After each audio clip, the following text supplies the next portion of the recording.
Hello everybody and welcome back to Typical City. Manchester City 3, RB Leipzig 1.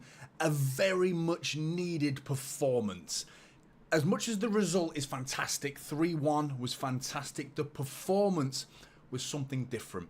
I thought it was reverting back to last season. When I say something different, I'm mainly talking about the previous two games. The Newcastle game, of course, and the Wolves game, where there was just something not quite right. It felt a little bit stale. I felt like those two games in particular, we were struggling to create really good chances. And I mean, in fairness today, we didn't create too many major clear-cut chances. I think Haaland could have scored a couple, to be fair. I think he did struggle. But I think the best place to start is Jeremy Doku and Julian Alvarez. Let's start with Doku, first of all. He is in the title, deservedly so. I think Jack Grealish is going to look at that performance of Doku coming on the pitch. And I don't think Jack Grealish was that bad, to be honest. I really don't think he was poor. I just don't think he was doing anything that was posing a genuine threat to RB Leipzig. So at this point, especially at 1-1, that's when the goal came from nothing from RB Leipzig. It was just a moment of sloppiness in midfield. They broke on us. Akanji did well to even get back, and it was a good finish from Openda, who used his strength to fend off Nathan Ake. Sorry, not Nathan Ake, Faith Akanji, and took it in, clip it off the post. It was a good finish. At that point, you're like, right, we need a spark now. Okay, so Pep turns around, looks at the bench and sees Jeremy Doku sat there. Get on the pitch, mate. Get on the pitch. He did leave Jack Grealish on the pitch for a while. I don't think Jack Grealish was bad. I just think Jeremy Doku came on and he upstaged him, didn't he? Jack Grealish leaves the pitch and he's sat there sweating. Good, somewhat of a good performance, an okay performance from Jack Grealish.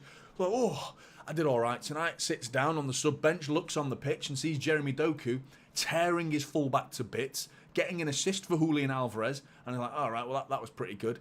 And then he gets himself a goal, an absolutely sublime finish. And I mean, you expect him to finish it, but finish it he did.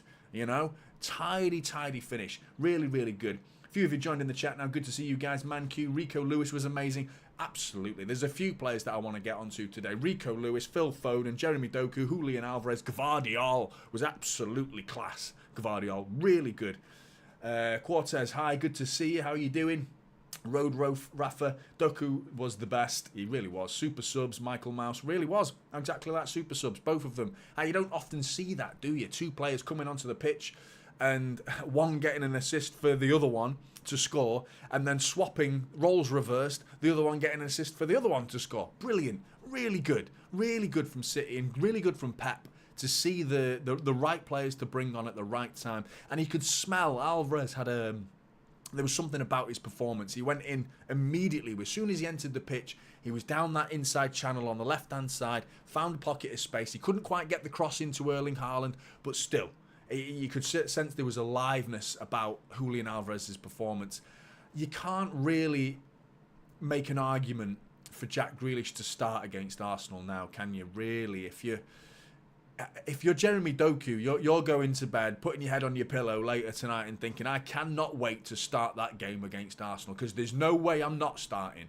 Surely, you can't come on the pitch and be as impactful as that and then be dropped in the next game. But the thing is, Pep Guardiola doesn't care about that. He doesn't care about what you did last week. He cares about what you're going to do next week. He cares about what you do in training as well, most importantly, and what you offer going up against certain types of opposition.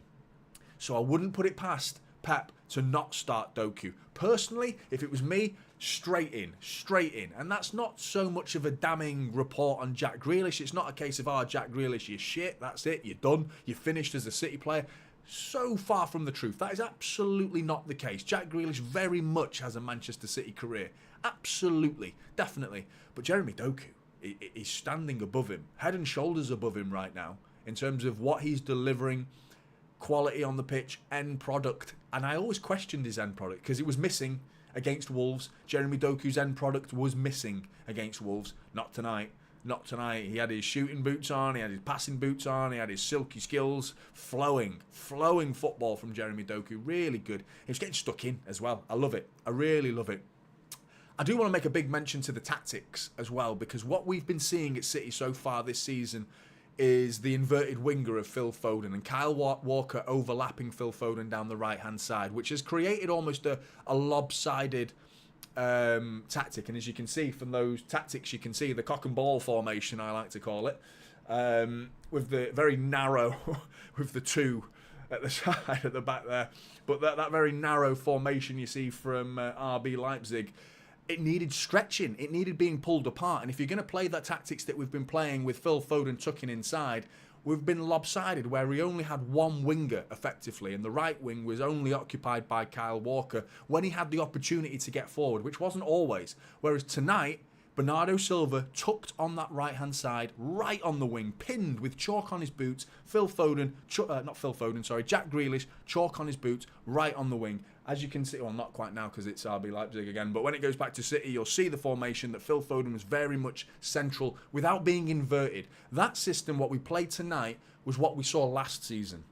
Akanji tucking in alongside Rodri, which would normally last season would have been Stones tucking in alongside Rodri, and ahead of them was Phil Foden and Rico Lewis. So we've gone back to that box in the middle of the park. That box in the middle of the park has been there a little bit, but one of the corners of that box was inverted from the winger this previous games, and we won 6 games, but then we lose to Newcastle and we lose to Wolves, and that formation wasn't working. And tonight, Pep reverted back to a system that we're more familiar with.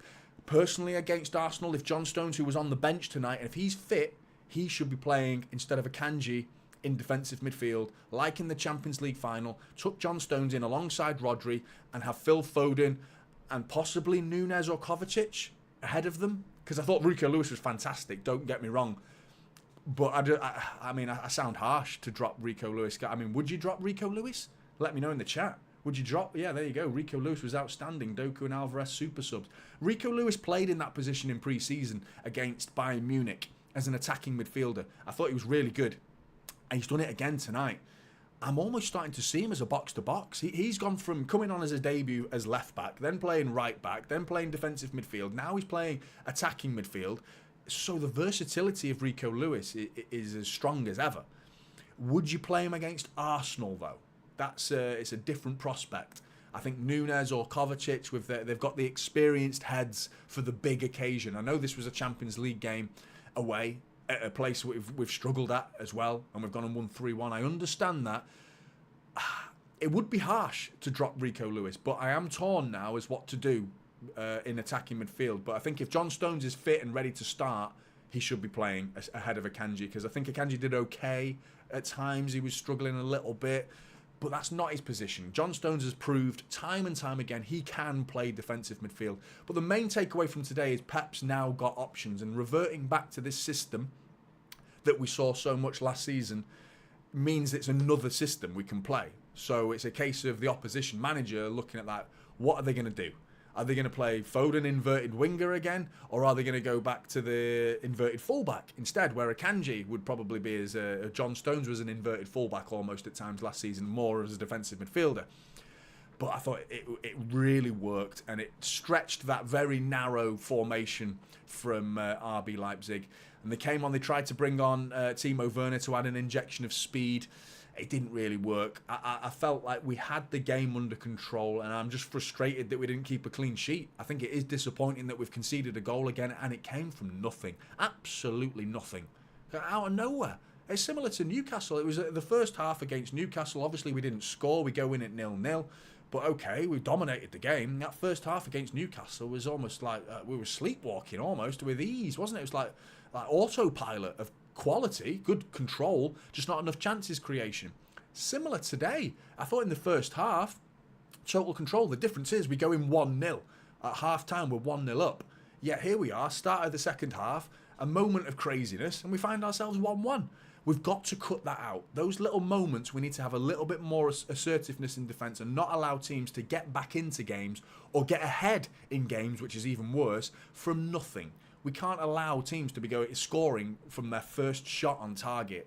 It's frustrating, considering we're having to take 20, 30 shots on target to win the game 2-1 or 3-1 or whatever it may be. You know, one of these days, these 30, 20, 30, whatever shots we get on target, someone's going to get a spanking. And it's going to be 7 or 8-0. Something stupid like that, because we are creating chances right now. And it's just, is a growing. I felt frustrated for him today because there were two chances that I wouldn't be. I'm not annoyed with him. I wouldn't be as concerned or frustrated if he'd hit the target. There was that one in the first half. It was a really tight angle. He had Gvardiol maybe to cut it across to, which Gvardiol, I'm going to get onto him in a minute, by the way, because he was bloody unbelievable. But for some reason, he was in the 6-yard box. Gvardiol waiting for a tap-in. Haaland chose to go for goal. If you're going to go for goal in that situation in the first half, you hit the target. And he puts it wide. There was a chance in the second half. The first chance that Haaland had genuine space around him. There was 2-3 yards of space around him. He got a control edge of the area onto his left foot. And he just glides it over the bar. Pretty wayful, like over the bar. Like, not great. It wasn't a great finish. If he's hitting the target, you're like, okay, they'll go in eventually. You'll start, and I still think he's going to find his feet, and one of these days he's going to come away with another hat-trick again. But we've gone 3 games now without an Erling Haaland goal, and it's not like he didn't have chances to score. I just want to see him start putting in the back of the net a little bit more. I do understand that he's under pressure. He isn't getting the supply that he was getting last season. He's still getting chances, but not to the same degree when Kevin De Bruyne and Ilkay Gundogan were supplying Erling Haaland. In the second half of last season, everything was coming through those two players I've just mentioned, and he's not getting those chances. Accompany that with the fact that the defenders are man-marking him out of the game. They are playing so deep. There was quite a few of you in the chat, which was nice of you to see so many of you in the chat for the watch-along, which was great. If you didn't join me for the watch-along, come and join me for the Arsenal. It's going to be good. Going to have a good time. A lot was mentioned about knocking it over the top for Erling Haaland. Just the space isn't there. You know what I mean? The defence is so deep. Normally, I think about knocking it in behind. Like, I remember that goal against West Ham, Haaland's debut for Manchester City last season against West Ham. Kevin De Bruyne firing that ball before Erling Haaland's penalty. All that space for Erling Haaland, that's his bread and butter. He loves that. And if you give Erling Haaland that space and your defence pushes that far up the pitch, you're in trouble. And the thing is, are Arsenal going to play deep? Are they going to be pinned on the edge of their area? I don't think they will. They need to beat us. You know, they need to beat us, Arsenal, because that beating us means they're in a genuine title race. It'll do the world of good for their confidence. They have to come out and attack us. So that's going to create space. And I'm hoping Erling Haaland can make use of that space a lot more than he has done against Newcastle, against Wolves, and even tonight against RB Leipzig, where we've gone up against 3 different defences that have all been very, very deep. And Haaland's walking away as a frustrated figure. But make no mistake, Erling Haaland had a major involvement in that third goal for Doku's one-on-one finish, because it was Kyle Walker, clears it with his head. Haaland brings it down. Typical number 9 play. Brings it down. He was really deep in his own half. Brings it down and he cushions it, holds off the defender, feeds Alvarez. At that point, in. Alvarez and Doku are in, one-on-one. Eventually, fires it into Doku's path. Doku finishes it beautifully. That Alvarez finish as well, I just want to quickly mention that as well, because that finish was not easy. Not easy at all. I mean, I say it's not easy. It was fucking brilliant. Absolutely class from Alvarez, because the touch wasn't that good. He controlled it so close to his own body. It was almost underneath him, the ball, but he just dug it out. Like, he managed to flick his right boot at it, and like almost like he was hooked over the ball. His body was over the top of the ball, but he hooked it and swung it into that top right-hand corner beautifully. What a finish. And Doku's involvement can't go amiss as well, chopping and changing. I thought the whole move for that second goal was brilliant, because it was Gvardiol with a lovely fired ball over to Kyle Walker. Kyle Walker brings it down. 3 or 4 passes later, the ball's working its way back across the midfield, back towards Gvardiol, who lays it into Doku. Doku then does a few bits of skill that mesmerises every defender. They don't even know which way to twist or turn. And then he cushions it. Well, he had to poke the pass through to Alvarez, who then finishes it brilliantly. And, sorry, I'm seeing the chat. I'm ignoring you guys in the chat. I do apologise. Ember, I don't know how Rusty Stones is. I don't know if he just walks in. You're right, mate. That is the issue, isn't it? It is the issue. How match ready is he? You know, if he is match ready, he goes in. For me, I think it's a real. Sorry, I was talking like he's going to go in alongside Rodri. Of course, he's not going to go in alongside Rodri. He's suspended, isn't he? So he's going to play the Rodri role, which means who's going to play alongside the defensive midfielder, whichever it may be. It's probably not going to be Calvin Phillips, is it? Let's be honest. It isn't going to be Calvin Phillips. As much as I feel sorry for the guy and I want to see him do well, I still feel like there is something there for Calvin Phillips, but he doesn't come on and do enough, does he, when he comes on? I can't see Phillips starting. I just can't. It's a case of who else. I've just remembered that Rodri's not playing, because he's been playing tonight, just a fucking brain fart. Like, oh yeah, of course Rodri's not playing. Shit. It's a big, big miss. It's going to be huge against Arsenal having no Rodri because he dictated the play. He was almost perfect. I think there was twice he gave it away, Rodri, today. Noticeably giving it away, if you know what I mean. I thought he was brilliant. Everything just looked cool and composed in midfield. Really good. Jack Grealish, is he still drunk? Like, could be. Could be. I mean, I don't think he played that badly tonight. I really don't think. I think people, because Doku's arrived and doing what he's doing, people are highlighting Jack Grealish. Because Jack Grealish isn't Doku, people are now highlighting the differences between the two players. And I think he suits more of a fan favourite. I think the average football fan would look at Jack Grealish and look at Jeremy Doku. And I think, it's like a dog with picking their favourite person to pick. The football fan with Jack Grealish and Jeremy Doku, you're going to gravitate to Doku, aren't you? Because he's entertaining, he beats his players, he's scoring goals, he's getting assists. So it's hard to make a case for Jack Grealish to start the game at the minute because Doku's doing what he's doing. But I still don't think Jack Grealish played badly tonight. He didn't do amazing, he didn't tear up any trees, he didn't write headlines, but he didn't do badly. I think we need to be careful that we don't just really diminish Jack Grealish, especially considering, he was a major factor last season in the treble. He really was. He was a big, big part of that. The goal away at Arsenal, he did come up in certain moments, Jack Grealish. So don't write him off just yet. I know he's not a fan favourite right now, and Doku's certainly is, but let's be honest about it, because I think there's still a future for Jack Grealish. I'm just watching Newcastle's highlights as well. Unbelievable result for them tonight. Unbelievable. Akanji can play CDM. Yeah, that's the thing. Is it going to be... that's Douglas Wright saying that. Akanji and John Stones, where's the ball playing ability? I know John Stones can do that, but where's the creativity? Because we do need those two. One of those two needs to be able to create. And Pep definitely prefers that, to the point where he played Nunes and Kovacic against Wolves. Didn't work. He left Calvin Phillips on the bench. And out of those, and I thought against Wolves he was going to start Calvin Phillips and either Kovacic or Nunes. To start both means Pep prefers creativity in those two positions than defensive nous. Just the ability to control and defend in that situation. But we might need more of a defensive mind against Arsenal because it's Arsenal. They've got a much more of a potent threat going forward. They're not going to play counter-attacking football. They might do on the occasion, but they're going to attempt to play similar to the way we play. It should make for an entertaining game. Two teams fighting for possession. I think that's the type of game it'll be. We won't go up against three defences like we have done in the last 3 games, hopefully. And I think that bodes well for City. If I'm Arteta, I'm saying let's play like the last 3 teams did against City with Wolves, Newcastle and RB Leipzig. Hit them on the break. If I'm Arteta, I'm doing that, because if you go toe-to-toe and go blow for blow with Man City in a possession game, you're going to lose that game more often than not. So it would be risky for Arsenal to do that, but we'll see. We'll see. Nunes and Akanji hot hits recommending.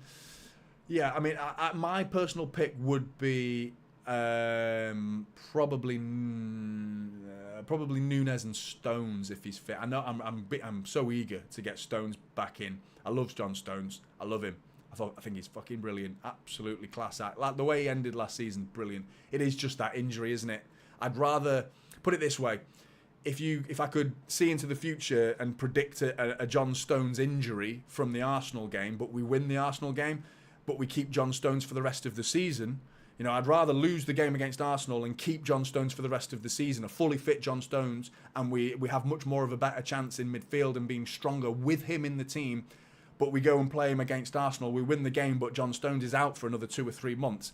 I'd rather keep him fit and lose the game. I really would, because I think he's that important. He's so good, John Stones. He can do so many roles as a defender, as a defensive midfielder. He went up in my estimation so much last season doing that defensive midfield role, and I was doubting him because he's a defender. But it's like he took to it like a duck to water. He really did. It's like he was playing there all his life. He probably did as a kid. He's that much of a ball-playing... I just saw that goal from Newcastle then, the 4th one. Bloody hell, what a screamer that was. Swap deal Jack for Simons. I mean, gamification. Simons is a good player, mate, but I can't see Jack Grealish going anywhere anytime soon. Grealish not bad. Doku just better offensively. Jack is good at retaining possession. I agree, Manq. This whole thing about keeping the ball, Jack Grealish keeps the ball, and it's correct. He does keep the ball. He really does, and he's very good at it. But is that what you want from your winger? You know, it's not what I want from a winger. I want a winger to do what Doku does. And if you are the type of player to keep the ball, you need to mix your game up a little bit. You know, don't always go onto your right foot. How many times did Bernardo Silva, who is the type of player, not like Doku, Bernardo Silva is much more of a Jack Grealish type player as a winger. You know, he's the type of player to keep the ball. But Bernardo Silva, if you're a fullback, is he going left? Is he going right? Is he going through my bloody legs?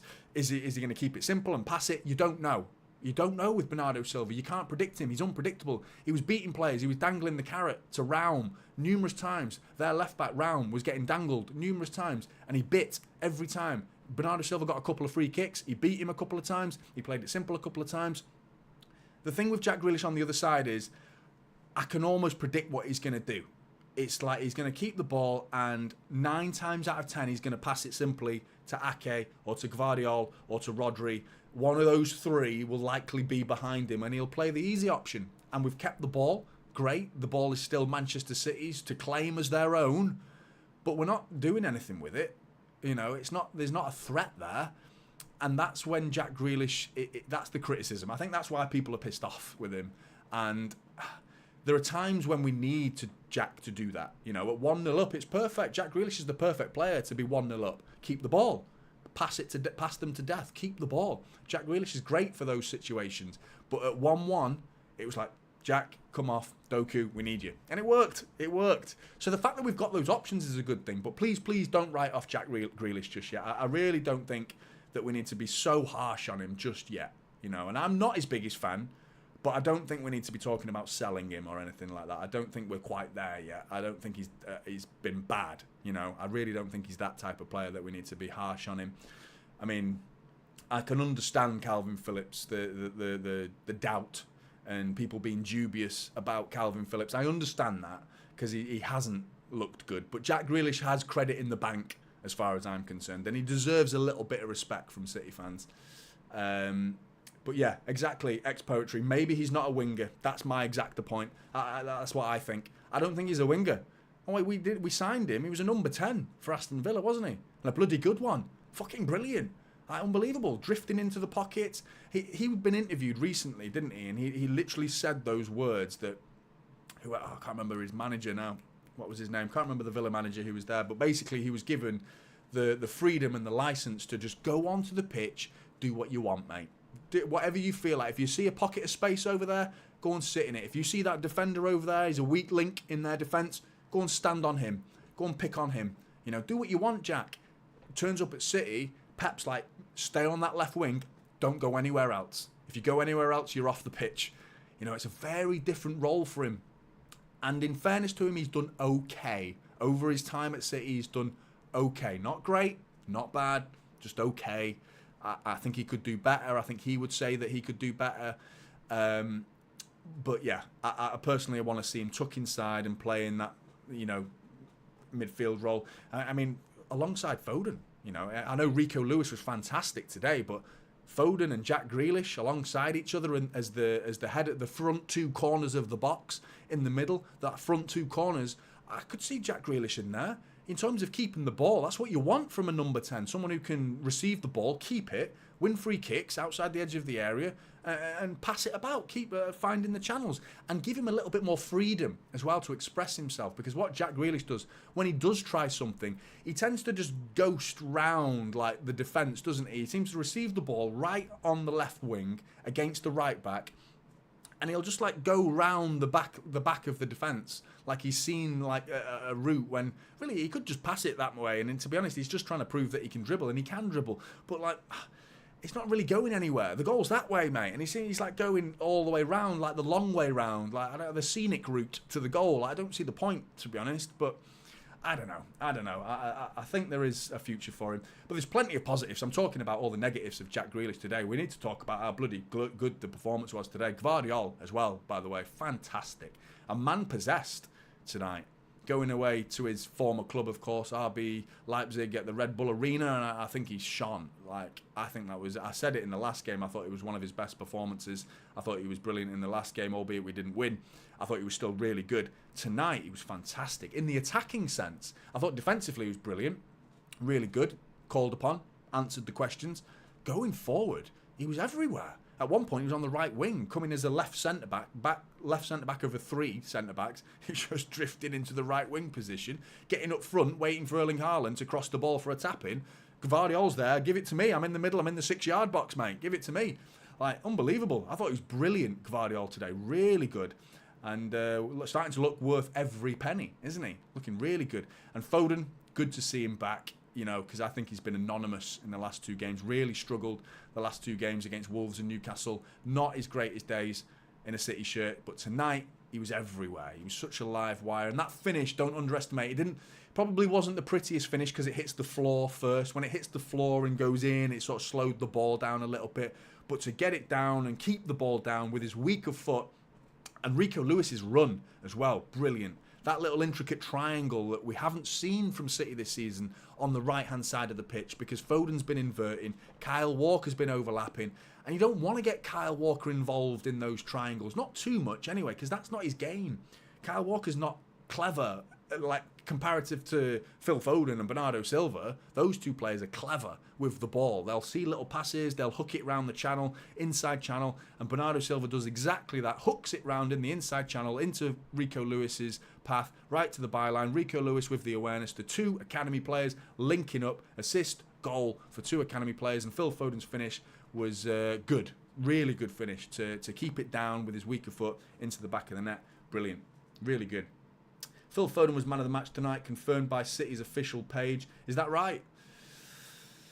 I was umming and ahhing about Gvardiol, to be honest. I thought Gvardiol was bloody brilliant. You can't really give it Doku or Alvarez because of the small time that they were on the pitch. I think you're probably right. I think Phil Foden really... I'm going to watch the game back in its entirety tomorrow. I will be doing my player ratings tomorrow, by the way, so join me for that.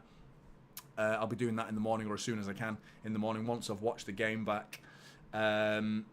And yeah, I think I have a feeling I'll probably be giving Phil Foden man of the match. Not to spoil it for you, but I think I probably will. But I'm interested in seeing how Gvardiol does statistically and with my own 2 eyes, watching him again without the emotion involved this time. Stones' return is very timely, says Paul. Good to see you, Paul. Although Akanji doesn't look bad playing in that role, I think Stones is a different level doing it. Totally agree, mate. Exactly what I think. Totally agree. I don't think Akanji looks bad. But Stones, just brilliant. Absolutely brilliant last season. It's just, how will Stones play without Rodri? I've never seen Stones play without Rodri. That's the issue. They almost complemented each other really well. And like it was like, you know, talking, like, it was just brilliant. The combination of those 2 was fantastic. Really good. The issue is, can Stones do it without Rodri? Because almost Stones now has to be Rodri, you know. And be more of a defensive-minded player and be the leader in that role, and allow Kovacic or Nunes or whoever it may be in that alongside him in the double pivot to go and express themselves a little bit more, and John Stones lets them go and have a bit more responsibility. Because last season, John Stones was bloody attacking midfield at some points, wasn't he? And they did it together. It was like pistons of an engine, wasn't it? One at a time, going up like that, one at a time. Like, one goes forward, other stays back. Then the other goes forward, the other stays back. It worked really well. John Stones and whoever it may be, Kovacic or Nunes, have they got the communication? Have they got the understanding together yet? And going away to the Emirates to find out? I'm not that confident about the centre of our midfield all of a sudden. Rodri, you killed us, mate. That red card is killed. I'm still annoyed with him. And it's made me even more annoyed seeing how fucking important he is. And I said it in my preview, Rodri could highlight how important he is with his performance against RB Leipzig, and I wanted him to start, and he's done exactly that. He's come away tonight, and we're going away thinking, Rodri, yes, he's brilliant. How good is Rodri? And then it's like, oh, He's not playing against Arsenal. Shit. You know, it's like, it's a real deflation. And I think it's a big uplifting moment for Arsenal.